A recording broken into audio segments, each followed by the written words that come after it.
أعوذ بالله السميع العليم من الشيطان الرجيم. بسم الله الرحمن الرحيم. وما أبرئ نفسي إن النفس لأمارة بالسوء إلا ما رحم ربي إن ربي غفور رحيم. وقال الملك ائتوني به أستخلص لنفسي فلما كلمه قال إنك اليوم لدينا مكين أمين. قال اجعلني على خزائن الأرض إني حفيظ عليم. وكذلك مكنا ليوسف في الأرض يتبوأ منها حيث يشاء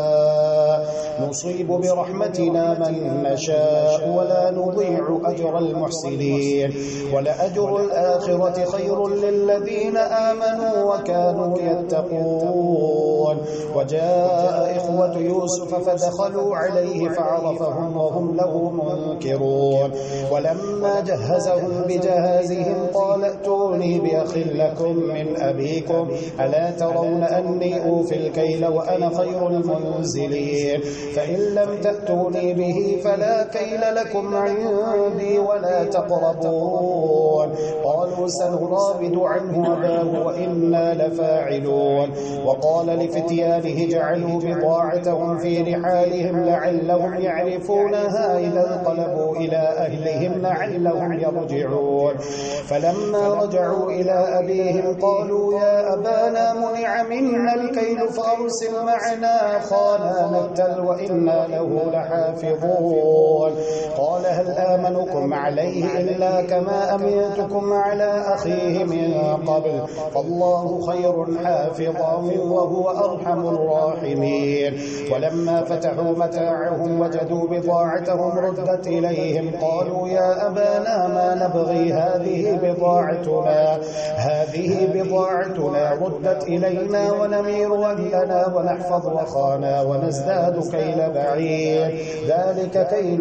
يسير. قال لن أرسله معكم حتى تؤتون موثقا من الله لتأتونني به إلا أن يحاط بكم. فلما آتوه موثقهم قال الله على ما نقول وكيل. وقال يا بني لا تدخلوا من باب واحد وادخلوا من أبواب متفرقة وما أغني عنكم من الله من شيء إن الحكم إلا لله عليه توكلت عليه فليتوكل المتوكلون. ولما دخلوا من حيث أمرهم أبوهم ما كان يغني عنهم من الله من شيء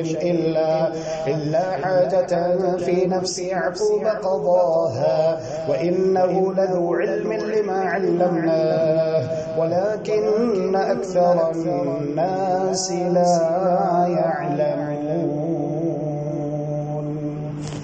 ولما دخلوا على يوسف آوى إليه أخاه قال إني أنا أخوك فلا تبتئس بما كانوا يعملون. فلما جهزهم بجهازهم جعل السقاية في رحل أخيه ثم أذن مؤذن أيتها العير إنكم لسارقون. قالوا وأقبلوا عليهم ماذا تفقدون. قالوا نفقد صواع الملك ولمن جاء به حمل بعير وأنا به زعيم. قالوا تالله لقد علمتم ما جئنا لنفسد في الأرض وما كنا سارقين. قالوا فما جزاؤه إن كنتم كاذبين. قالوا جزاؤه من وجد في رحله فهو جزاؤه كذلك نجزي الظالمين. فبدأ بأوعيتهم قبل وعاء أخيه ثم استخرجها من وعاء أخيه كذلك كدنا ليوسف ما كان ليأخذ أخاه في دين الملك إلا أن يشاء الله نرفع درجات من نشاء وفوق كل ذي علم عليم. قالوا إن يسرق فقد سرق أخ له من قبل فأسرها يوسف في نفسه ولم يبدها لهم. قال أنتم شر مكانا والله أعلم بما تصفون. قالوا يا أيها العزيز إن له أبا شيخا كبيرا فخذ أحدنا مكانه إنا نراك من المحسنين قال معاذ الله أن نأخذ إلا من وجدنا متاعنا عنده إنا إذا لظالمون فلما استيئسوا منه خلصوا نجيا قال كبيرهم ألم تعلموا أن أباكم قد أخذ عليكم موثقا من الله ومن قبل ما فرطتم في يوسف فلن أبرح الأرض حتى يأذن لي أبي أو يحكم الله لي وهو خير الحاكمين ارجعوا إلى أبيكم فقولوا يا أبانا إن ابنك سرق وما شهدنا إلا بما علمنا وما كنا للغيب حافظين واسأل القرية التي كنا فيها والعير التي أقبلنا فيها وإنا لصادقون قال بل سولت لكم أنفسكم أمرا فصبر جميل عسى الله أن يأتيني بهم جميعا إنه هو العليم الحكيم وتولى عنهم وقال يا أسفا على يوسف وابيضت عيناه من الحزن فهو كظيم قالوا تالله تفتأ تذكر يوسف حتى تكون حرضا أو تكون من الهالكين قال إنما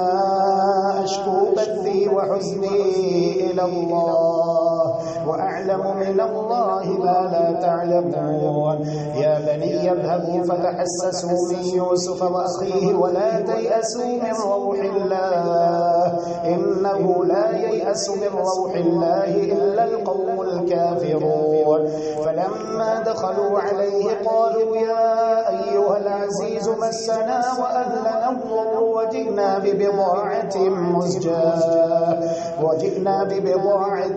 مزجاة فأوفلنا الكيل وتصدق علينا إن الله يجزي المتصدقين قال هل علمتم ما فعلتم بيوسف وأخيه إذ أنتم جاهلون قالوا أئنك لأنت يوسف قال أنا يوسف وهذا أخي قد من الله علينا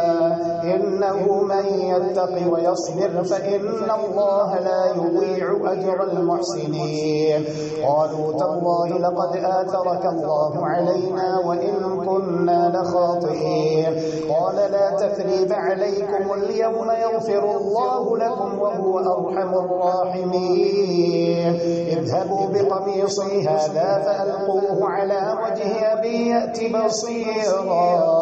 وأتوني بأهلكم أجمعين ولما فصلت العير قال أبوهم إني لأجد ريح يوسف لولا أن تفندون قالوا تالله إنك لفي ضلالك القديم فلما أن جاء البشير ألقاه على وجهه فارتد بصيرا قال ألم أقل لكم إني أعلم من الله ما لا تعلمون قالوا يا أبانا استغفر لنا ذنوبنا إنا كنا خاطئين قال سوف أستغفر لكم ربي إنه هو الغفور الرحيم فلما دخلوا على يوسف آوى إليه أبويه وقال ادخلوا مصر إن شاء الله آمنين ورفع أبويه على العرش وخروا له سجدا وقال يا أبت هذا تأويل رؤياي من قبل قد جعلها ربي حقا وقد أحسن بي إذ أخرجني من السجن وجاء بكم من البدو من بعد أن نزغ الشيطان بيني وبين إخوتي إن ربي لطيف لما يشاء إنه هو العليم الحكيم رب قد آتيتني من الملك وعلمتني من تأويل الأحاديث فاطر السماوات والأرض أنت ولي في الدنيا والآخرة توفني مسلما وألحقني بالصالحين ذلك من أنباء الغيب نوحيه إليك وما كنت لديهم إذ أجمعوا أمرهم وهم يمكرون وما أكثر الناس ولو حرصت بمؤمنين وما تسألهم عليه من أجر إن هو إلا ذكر للعالمين. وكأي من آية في السماوات والأرض يمرون عليها وهم عنها معرضون وما يؤمن أكثرهم بالله إلا وهم مشركون. أفأمنوا أن تأتيهم غاشية من عذاب الله أو تأتيهم الساعة بغتة وهم لا يشعرون. قل هذه سبيلي أدعو إلى الله على بصيرة أنا ومن اتبعني وسبحان الله وما أنا من المشركين. وما أرسلنا من قبلك إلا رجالا نوحي إليهم من أهل القرى أفلم يسيروا في الأرض فينظروا كيف كان عاقبة الذين من قبلهم ولدار الآخرة خير للذين اتقوا أفلا تعقلون. حتى إذا استيأس الرسل وظنوا أنهم قد كذبوا جاءهم نصرنا فنجي من نشاء ولا يرد بأسنا عن القوم المجرمين. لقد كان في قصصهم عبرة لأولي الألباب ما كان حديثا يفترى ولكن تصديق الذي بين يديه وتفصيل كل شيء وهدى ورحمة لقوم يؤمنون. بسم الله الرحمن الرحيم. ألف لام ميم را تلك آيات الكتاب والذي أنزل إليك من ربك الحق ولكن أكثر الناس لا يؤمنون. الله الذي رفع السماوات بغير عمد ترونها ثم استوى على العرش وسخر الشمس والقمر كل يجري لأجل مسمى يدبر الأمر يفصل الآيات لعلكم بلقاء ربكم توقنون. وهو الذي مد الأرض وجعل فيها رواسي وأنهارا ومن كل الثمرات جعل فيها زوجين اثنين يغشي الليل النهار إن في ذلك لآيات لقوم يتفكرون. وفي الأرض قطع متجاورات وجنات من أعناب وزرع ونخيل صنوان وغير صنوان يسقى بماء واحد ونفضل بعضها على بعض في الأكل إن في ذلك لآيات لقوم يعقلون.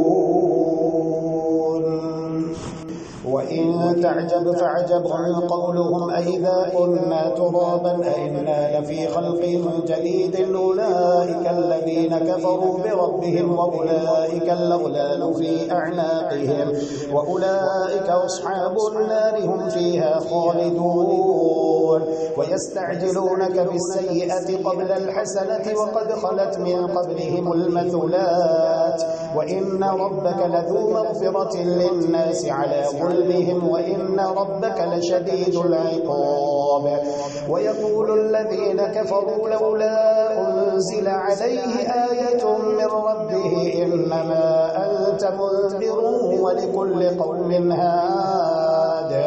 الله يعلم ما تحمل كل أنثى وما تغيض الأرحام وما تزداد وكل شيء عنده بمقدار.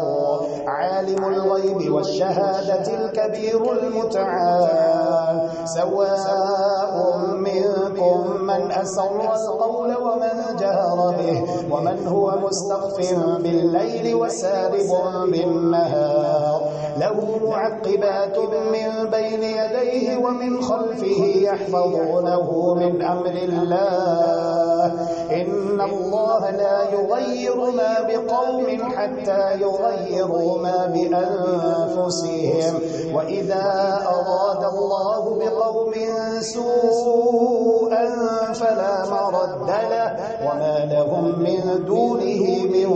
وال. هو الذي يريكم البرق خوفا وطمعا وينشئ السحاب الثقال ويسبح الرعد بحمده والملائكة من خيفته ويرسل الصواعق فيصيب بها من يشاء وهم يجادلون في الله وهو شديد المحال. له دعوة الحق والذين يدعون من دونه لا يستجيبون لهم بشيء إلا كباسط كفيه إلى الماء ليبلغ فاه وما هو ببالغه وما دعاء الكافرين إلا في ضلال. ولله يسجد من في السماوات والأرض طوعا وكرها وظلالهم بالغدو والآصال. قل من رب السماوات والأرض قل الله. قل أفاتخذتم من دونه أولياء لا يملكون لأنفسهم نفعا ولا ضرا. قل هل يستوي الأعمى والبصير أم هل تستوي الظلمات والنور أم جعلوا لله شركاء خلقوا كخلقه فتشابه الخلق عليهم. قل الله خالق كل شيء وهو الواحد القهار. أنزل من السماء ماء فسالت أودية بقدرها فاحتمل السيل زبدا رابيا ومما يوقدون عليه في النار ابتغاء حلية أو متاع زبد مثله كذلك يضرب الله الحق والباطل فأما الزبد فيذهب جفاء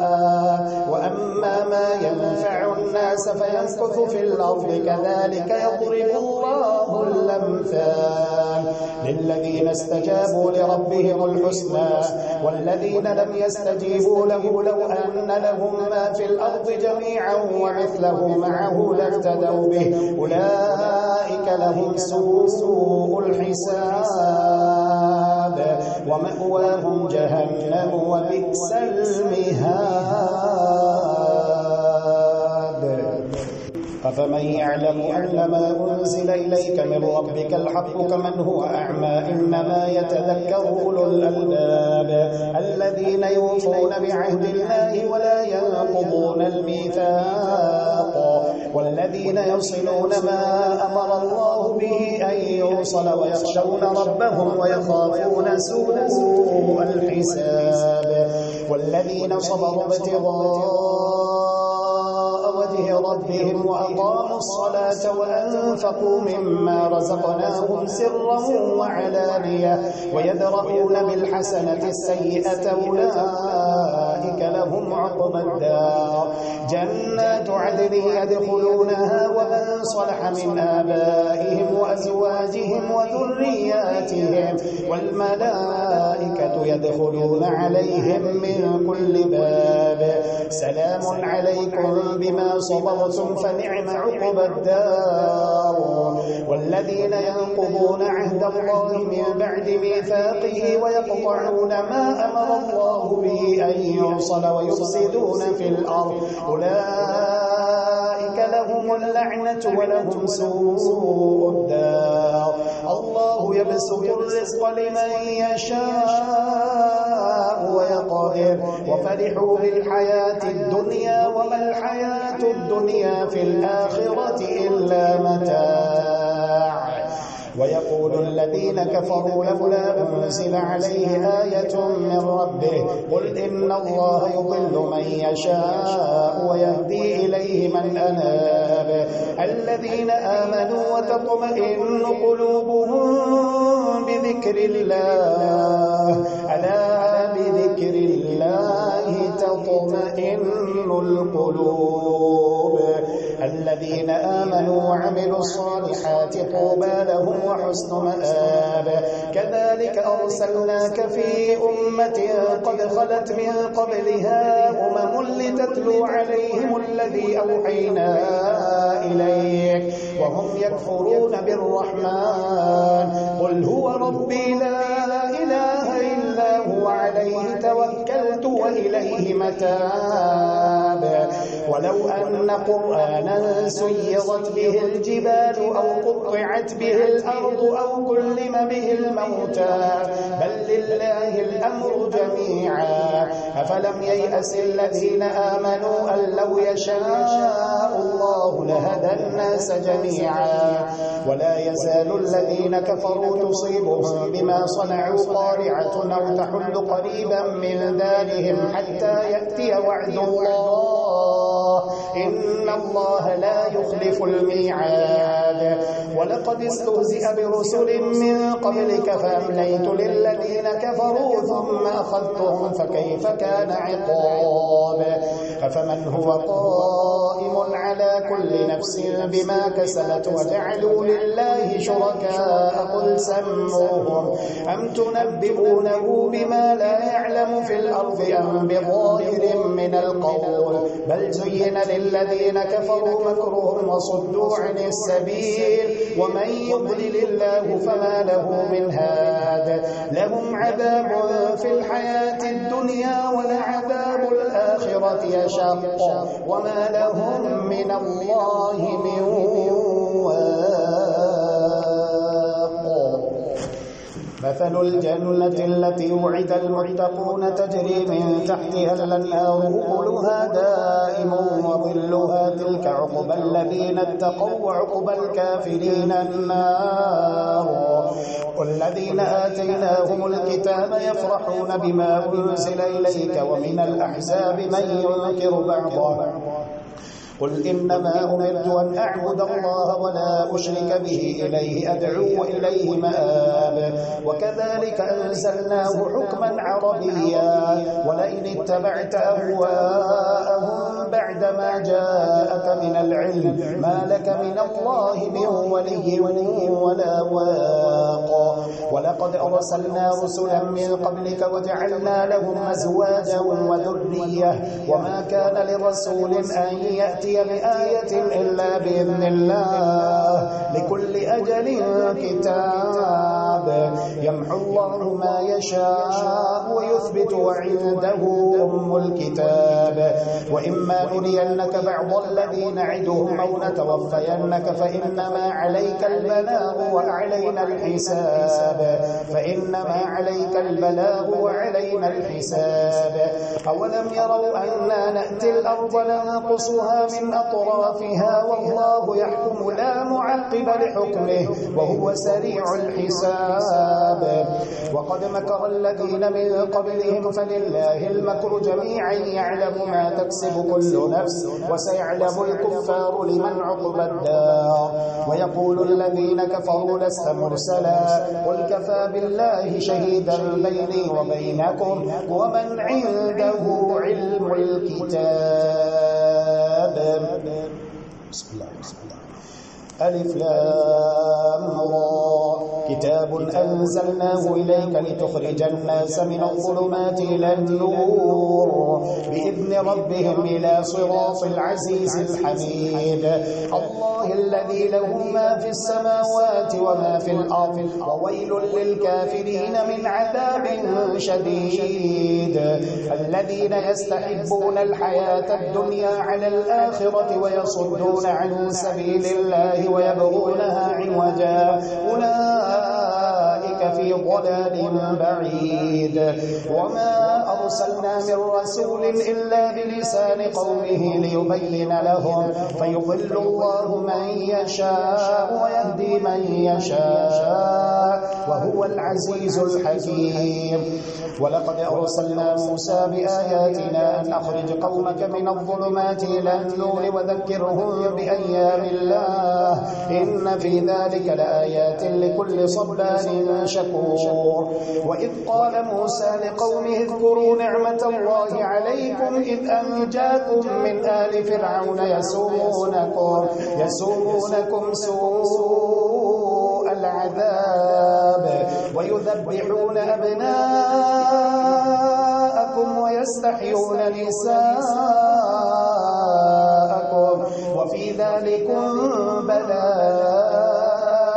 من ربكم عظيم. وإذ تأذن ربكم لئن شكرتم لأزيدنكم ولئن كفرتم إن عذابي لشديد. وقال موسى إن تكفروا أنتم ومن في الأرض جميعا فإن الله لغني حميد. ألم يأتكم نبأ الذين من قبلكم قوم نوح وعاد وثمود والذين من بعدهم لا يعلمهم إلا الله جاءتهم رسلهم بالبينات فردوا أيديهم في أفواههم وقالوا إنا كفرنا بما أرسلتم به وإنا لفي شك مما تدعوننا إليه مريب. قالت رسلهم في الله شك فاطر السماوات والأرض يدعوكم ليغفر لكم من ذنوبكم ويؤخركم إلى أجل مسمى. قالوا إن أنتم إلا بشر مثلنا تريدون أن تصدونا عما كان يعبد آباؤنا فأتونا بسلطان مبين. قالت لهم رسلهم إن نحن إلا بشر مثلكم ولكن الله يمن على من يشاء من عباده وما كان لنا أن نأتيكم بسلطان إلا بإذن الله وعلى الله فليتوكل المؤمنون. وما لنا ألا نتوكل على الله وقد هدانا سبلنا ولنصبرن على ما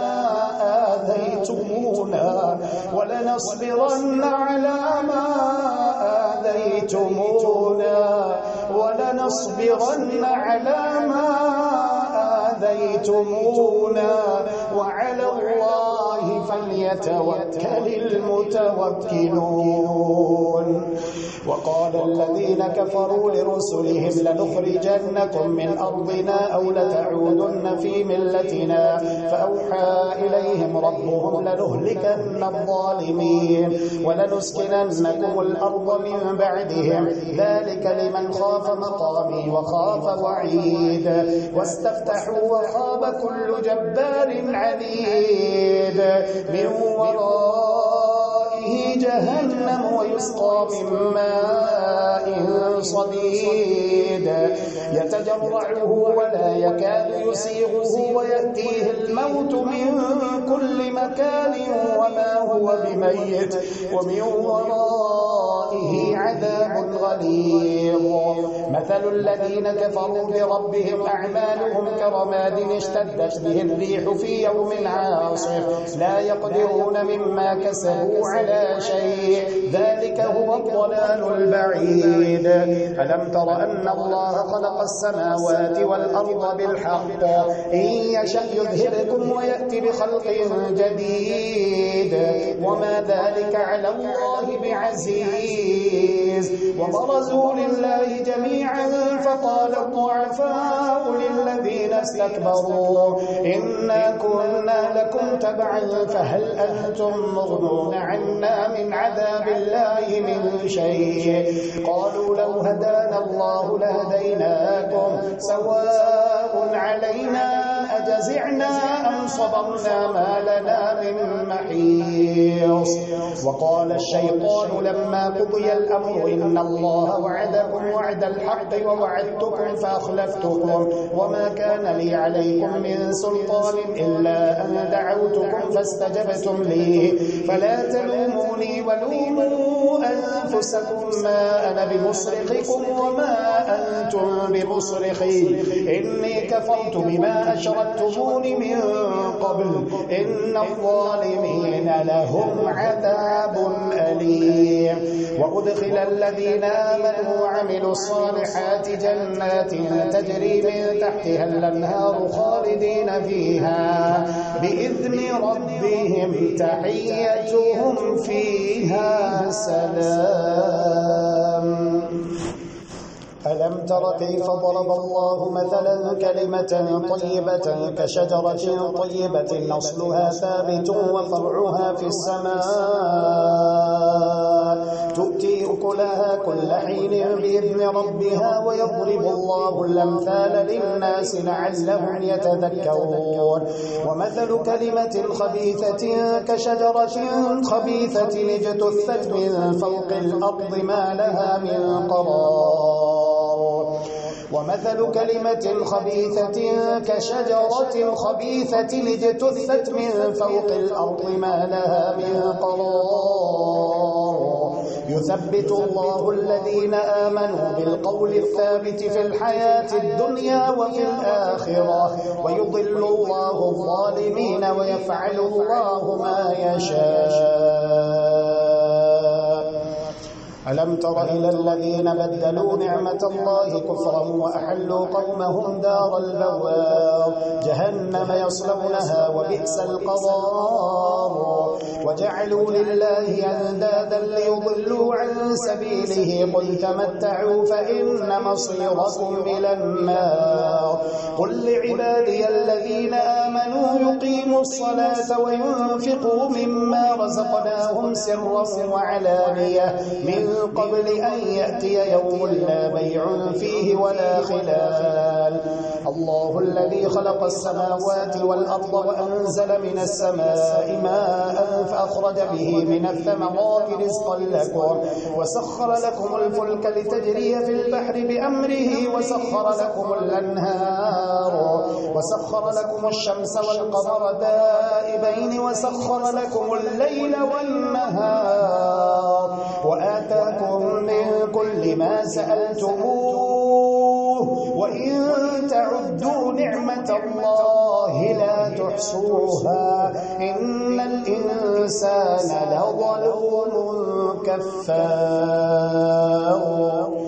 وإذ قال إبراهيم رب اجعل هذا البلد آمنا واجنبني وبني أن نعبد الأصنام رب إنهن أضللن كثيرا من الناس فمن تبعني فإنه مني ومن عصاني فإنك غفور رحيم ربنا إني أسكنت من ذريتي بواد غير ذي زرع عند بيتك المحرم ربنا ليقيموا الصلاة فاجعل أفئدة من الناس تهوي إليهم وارزقهم من الثمرات لعلهم يشكرون ربنا إنك تعلم ما نخفي وما نعلن وما يخفى على الله من شيء في الأرض ولا في السماء الحمد لله الذي وهب لي على الكبر إسماعيل وإسحاق إن ربي لسميع الدعاء رب اجعلني مقيم الصلاة ومن ذريتي ربنا وتقبل دعاء ربنا اغفر لي ولوالدي وللمؤمنين يوم يقوم الحساب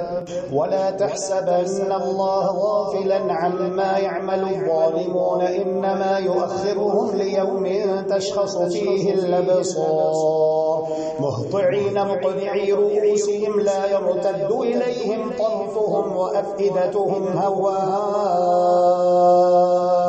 وأنذر الناس يوم يأتيهم العذاب فيقول الذين ظلموا ربنا أخرنا إلى أجل قريب نجب دعوتك ونتبع الرسل أولم تكونوا أقسمتم من قبل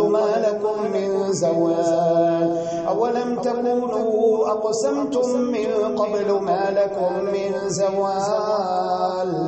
وسكنتم في مساكن الذين ظلموا أنفسهم وتبين لكم كيف فعلنا بهم وضربنا لكم الأمثال وقد مكروا مكرهم وعند الله مكرهم وإن كان مكرهم لتزول منه الجبال فلا تحسبن الله مخلف وعده رسله إن الله عزيز ذو انتقام يوم تبدل الأرض غير الأرض والسماوات وبرزوا لله الواحد القهار وترى المجرمين يومئذ مقرنين في الأصفاد سرابيلهم من قطران وتغشى وجوههم النار ليجزي الله كل نفس ما كسبت إن الله سريع الحساب هذا بلاغ للناس ولينذروا به وليعلموا أنما هو إله اللهم إنك عفو تحب العفو فاعف عنا اللهم إنك عفو تحب العفو فاعف عنا إلهنا فاعف عنا يا كريم.